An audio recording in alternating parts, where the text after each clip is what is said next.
পদ্মা সেতুর nut loose হয়ে যাওয়ার কারণে সেটাকে টাইট দিয়া এবং কি সেটা নিয়ে প্রতিবাদ করার কারণে একটা মানুষ জেল খাটছে।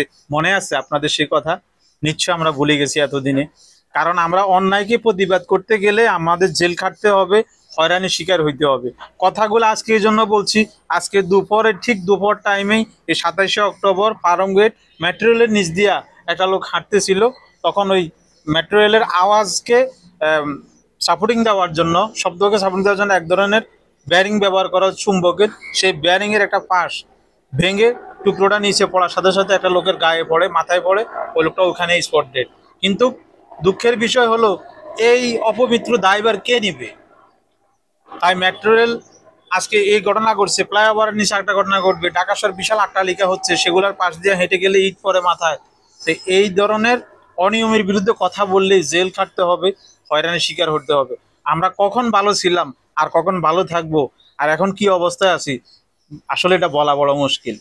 আমরা ভুলে গেছি সেই পদ্মা সেতুরও কথা। এই জন্যই গল্পটা বললাম। ভালো থাকবেন সবাই।